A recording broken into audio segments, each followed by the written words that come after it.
Hello students, आज मैं आपके लिए एक प्रैक्टिस पेपर लेकर आई हूँ जो आपके आने वाले एग्ज़ाम के लिए हेल्पफुल होगा। आपका CBSE 12th बिजनेस स्टडीज़ का एग्ज़ाम 9 जुलाई 2020 को होने वाला है। आई होप कि आपके लिए हेल्पफुल होगा। ओके, हम प्रैक्टिस करते हैं। Question number 1, mister Iyer has been running a South Indian food joint for the past 40 years. His food is in great demand. He formed a company to start selling batter of idli and uttapam at all India level. He invited Nagarjun to help him in his endeavor. Nagarjun contemplated the business environment as the economic, social, legal and technological environment will have an impact on the organization. Identify the type of plan.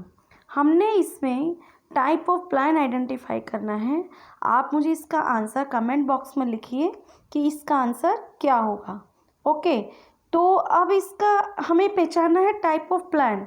आपको पता है कि they are the various type of plan. For example objective, strategy, policy, rule, programme, budget etcetera. तो आपको इस plan में से identify करना है कि ये ऑब्जेक्टिव है या ये स्ट्रेटेजी है या ये पॉलिसी है या ये रूल है।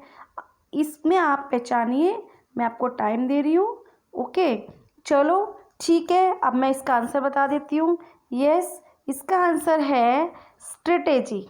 यस, क्या है इसका आंसर? स्ट्रेटेजी। ओके, स्ट्रेटेजी इसका आंसर है। और अब नेक्स्ट क्वेश्चन की तरफ चलते हैं। नेक्स्ट क्वेश्चन है हमारा, which of the following is not a function of management. Right, अब इसमें हमें ये बताना है कि हमारा मैनेजमेंट का फंक्शन इनमें से कौन सा नहीं है। आपको पता है मैनेजमेंट के function planning, organising, staffing, directing, controlling. Okay, हमारे 5 फंक्शन है मैनेजमेंट के और इस ऑप्शन में हमारे प्लानिंग गिवन है, ऑर्गेनाइजिंग गिवन है, डायरेक्टिंग गिवन है। राइट, तो हमारा इसमें कौन सा ऑप्शन जो है करेक्ट है? कोऑपरेटिंग। हमारा कोऑपरेटिंग फंक्शन जो है वो मैनेजमेंट का फंक्शन नहीं है। Okay, moves to next question. The next question is the training technique which duplicates the actual work environment. Right, अब देखिए ट्रेनिंग टेक्निक क्या है हमारी। They are the 2 type of training technique, on the job off training and next method is off the job training. तो हमारा इसमें बताना है कि ऐसी कौन सी टेक्निक है जिसमें एक्चुअल वर्क एनवायरनमेंट को मेंटेन किया जाता है, डुप्लीकेट किया जाता है और उस एनवायरनमेंट में ट्रेनिंग प्रोवाइड की जाती है। तो बताइए, थोड़ा सोचिए और कमेंट बॉक्स में इसका आंसर लिखिए। ओके, तो चलो मैं इसका आंसर आपको एक्सप्लेन कर देती हूँ। इसका आंसर है वेस्टिब्यूल ट्रेनिंग। यस, इसका आंसर है vestibule training. Okay, moves to next question. Now next question है हमारा, Hindustan Unilever is a fast-moving consumer goods major. In June 2016, the company decided to organize its food and refreshment business. The reason for this reorganization is strong growth in both the businesses. It will enable the company to sharpen focus and help to leverage growth opportunities. What type of organizing structure does the company follow? Yes, मुझे बताइए कि इस type की organisation को किस type का organisation structure follow करना होगा। आपको पता है कि आपका चैप्टर 5 ऑर्गेनाइजिंग, जिसमें 2 टाइप के ऑर्गेनाइजेशन स्ट्रक्चर गिवन है। फर्स्ट है आपका फंक्शनल स्ट्रक्चर, सेकेंड है आपका डिविजनल स्ट्रक्चर। आपको पता है फंक्शनल स्ट्रक्चर कहाँ यूज़ होता है, कहाँ सूटेबल होता है।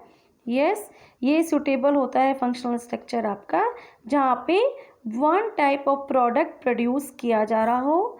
और आपका डिविजनल स्ट्रक्चर कहाँ यूज़ होता है, कहाँ सूटेबल होता है, जहाँ पर डिफरेंट प्रोडक्ट प्रोड्यूस किए जाते हों। ओके, तो यस, यहाँ पर देखिए एक प्रोडक्ट तो ये जो है प्रोड्यूस कर ही रहे हैं और दूसरा प्रोडक्ट और जो है प्रोड्यूस करने की सोच रहे हैं, तो यहाँ पर दो डिफरेंट प्रोडक्ट हो गए हैं। तो यहाँ पर हमारा कौन सा स्ट्रक्चर जो है सुटेबल होगा? यस, बताइए मेरे को कौन सा स्ट्रक्चर सुटेबल होगा? Yes, that is divisional structure. Okay, divisional structure आपका ये सुटेबल होगा। Okay, now moves to next question.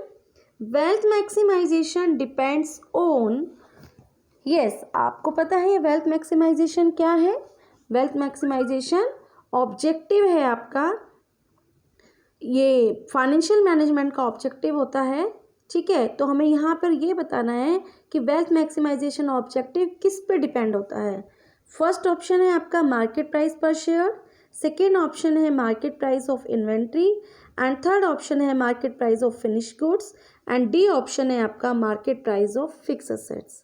आपको पता होगा कि वेल्थ मैक्सिमाइजेशन ऑब्जेक्टिव आपका जब तब माना जाता है जब शेयर होल्डर्स के प्राइस जो है, मार्केट प्राइस जो है वो इंक्रीज हो जाता है।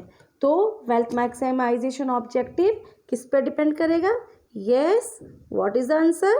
That is a, market price per share. Now moves to next question.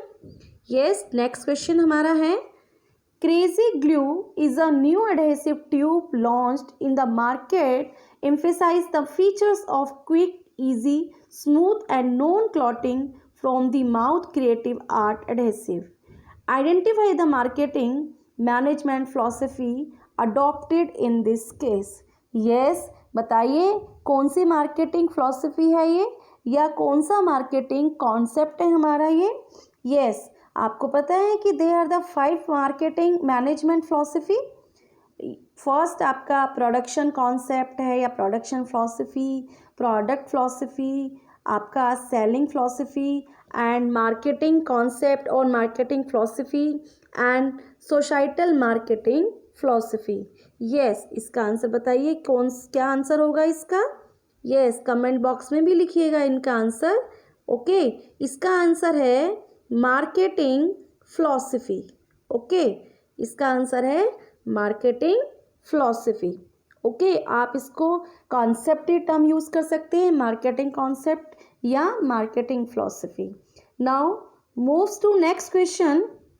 Next question है हमारा, a district forum has jurisdiction to entertain our consumer complaint involving product value. Understand?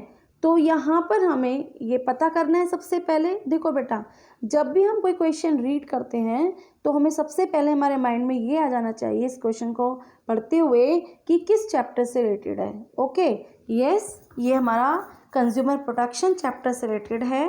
और यहाँ पर हम देखिए पहले क्वेश्चन रीड करते हैं फिर इसका आंसर देखते हैं।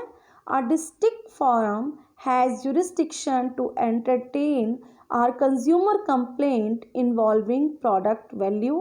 यहाँ पर ये क्वेश्चन क्या कहता है कि एक डिस्ट्रिक्ट फोरम में हम कितने अमाउंट तक के कंपनसेशन के लिए कंप्लेन कर सकते हैं और या प्रोडक्ट वैल्यू कहाँ तक हो।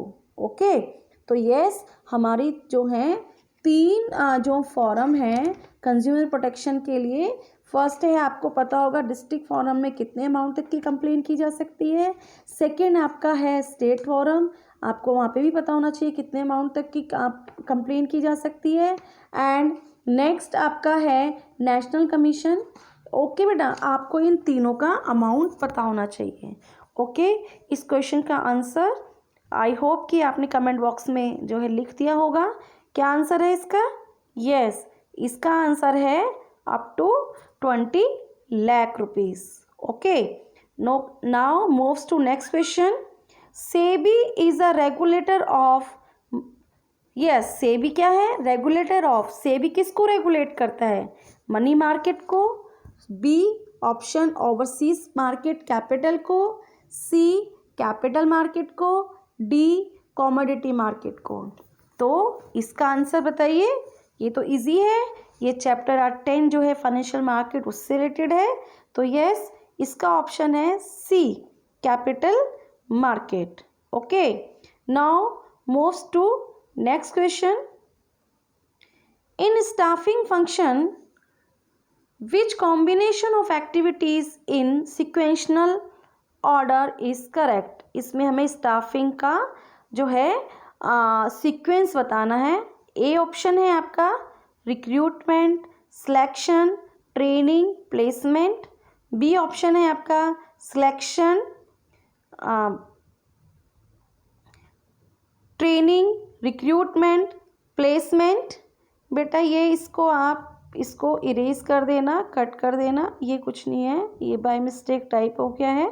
Okay, training, recruitment, placement and C point है आपका recruitment, selection, placement, training and D option है आपका recruitment, training, selection and placement.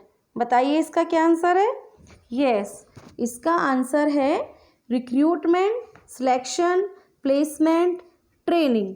आपको इसका ऑर्डर पता होना चाहिए. इसका ऑप्शन सी जो है वो करेक्ट आंसर है. ओके बेटा.